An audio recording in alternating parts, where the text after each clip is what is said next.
It's warm outside and life is finally starting to get back to normal. Well, somewhat anyway. I know the kids are out of school. You're ready to take time off.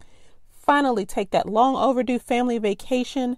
Scale back your work week. Maybe only do 3 or 4 days so that you can get out and enjoy the warm weather. Well, the summer slowdown is usually the time that everyone decides they want to kick back and wait for things to naturally pick back up again.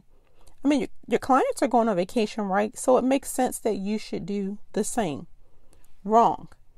Now, believe me, I am a fan of taking breaks and vacations, but not at the expense of building a sustainable business that's going to continue to generate clients and revenue, which will help you take care of your family. So in today's episode, I'm going to share a few ways that you can maximize the summer slowdown to build a sustainable business so you can actually scale it when things pick back up without being overwhelmed. So grab a pen and a piece of paper and let's dive into episode number 66. Welcome back to the More Than Capable Mompreneur podcast. I'm Shannon Baker, a coffee-loving mompreneur that started as a virtual assistant and turned into a total systems geek. And I want to help you shift your mindset and embrace your worthiness while creating systems in your business so you can be more productive and build success on your own terms without the mom guilt. Are you loving that? Well, I hope you're ready for real conversations that will help you beat the perfectionist inside, rediscover your strengths, and up-level your self-love in the mom cracks of time so you can stop letting fear hold you back because you are enough and you do enough. We are more than capable mompreneurs. So grab your cup of coffee, some sparkling water, or pour a glass of your favorite wine and let's dive in. I will be the first to admit it is hard to stay focused on business and be productive in the summertime because you just want to be outside. The kids are out of school, pools are open, you want to feel your toes in the sand at the beach. Oh, wait a minute, maybe that's just me, or is that you too? You have vacations planned. The list goes on and on, right? This is a time of year that most of us can shorten our work week or at least the days because things slow down in the summer. Now, many of the women in my community and yours too are either on vacation already or are getting ready to take a vacation. So you probably are figuring in your mind that you should just take a break too.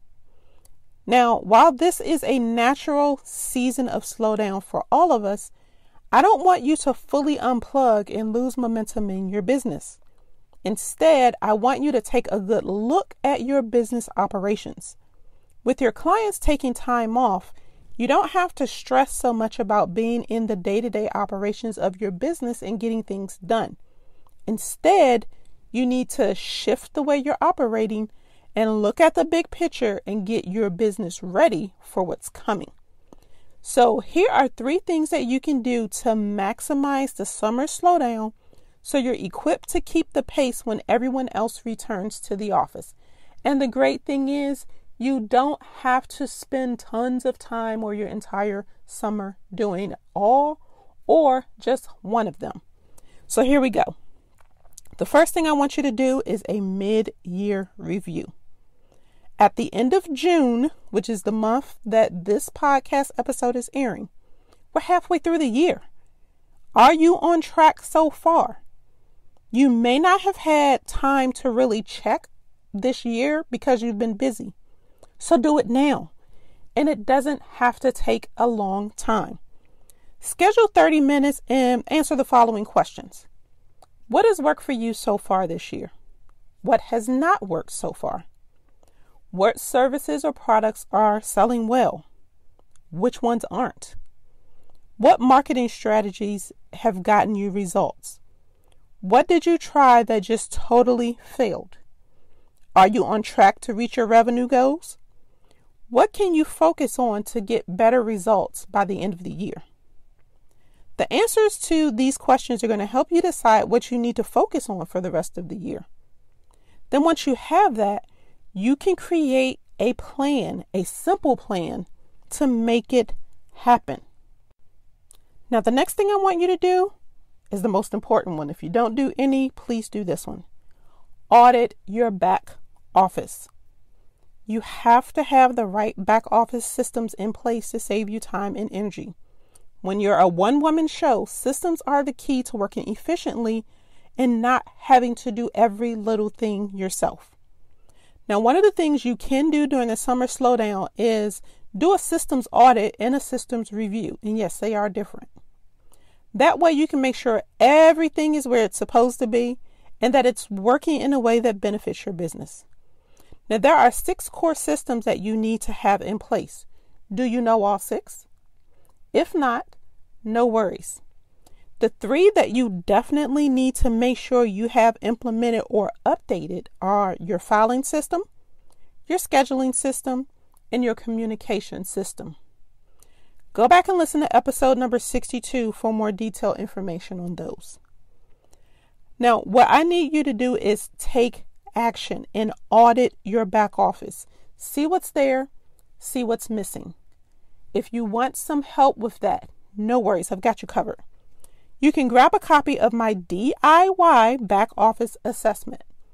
The worksheets are going to help you identify the gaps in your current operations that are preventing you from reaching your goals, and you can complete it in 15 minutes or less. You also get a 15-minute call with me to discuss your results and map out a quick action plan so that you can move forward. And it's only $27. A link to that is going to be in the show notes. Now, something else that you can do, give social media some attention. Social media marketing takes a lot of time and effort, believe me, I know, but it is worth it if you do it right. Now, more than likely, you don't have a lot of time to really build your community online, so focus on that this summer. And you can do this by engaging with others online on your social media accounts in small increments, like 10 minutes or less at a time. That way you don't get overwhelmed and you don't get sucked into that rabbit hole. You don't have to be active on every platform that exists either. Show up where your audience hangs out. Show up where the people are that you can possibly partner with or collaborate with to grow your business. And make sure that when you're engaging online, you leave meaningful comments on posts and Instagram stories. Focus on having conversations. Now, when it comes to your social media profiles, are they up to date? Now is a great time to do some cleaning up. So here are a few things that you can do. Number 1, make sure your profile pictures match and the information as well. People need to be able to identify you by your photo. So make sure it's pretty current and that it's a professional photo that reflects your brand accurately. You also need to make sure your messaging matches in all of your bios. Otherwise, you appear to be confused. And what do you think that looks like to people who find you online? They're confused too, so they're going to move on. Make sure that you use your bio wisely. That's a prime piece of social media real estate.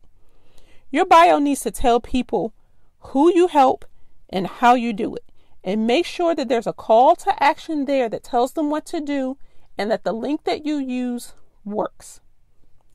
The second thing you can do is create a strategy for your content that aligns with your goals and it's useful to your target audience. That means you have to invest time in defining who your audience is, and then that way you can create content that is value to them, not a bunch of fluff. Remember to serve first. Solve their problems with your content. Make their life easier. Inspire them to take action. Inspire them to live their life, build the business of their dream. Help them get to know you better through your posts. If you do all of this, remember that no like and trust factor, the sales are going to come on their own. Now, if you want help using Instagram to go grow your business, go back and listen to episode number 39. It's a chat with my biz bestie, Allison Scholes, the boss lady in sweatpants. She is one of the Instagram experts in my community. And for help updating your personal brand, go back and listen to episode number 61, which is my chat with another one of my biz besties, Robyn Graham. She shares her 5 C's of branding and tips to help you take better branded photos with your phone. So I hope you are ready, pumped up and are going to get some things done during the summer slowdown. You'll thank me later if you do. Now, there are going to be links to the DIY assessment and the episodes that I mentioned in the show notes for you. So I want to thank you for tuning in this week. Please let me know if you found this episode helpful. Take a screenshot, post it on Instagram stories, and tag me at _Shannon Baker. Or better yet, DM me and let me know which tip was your favorite. I cannot wait to hear from you. Now remember, you are more than enough. And until next time, keep calm and streamline.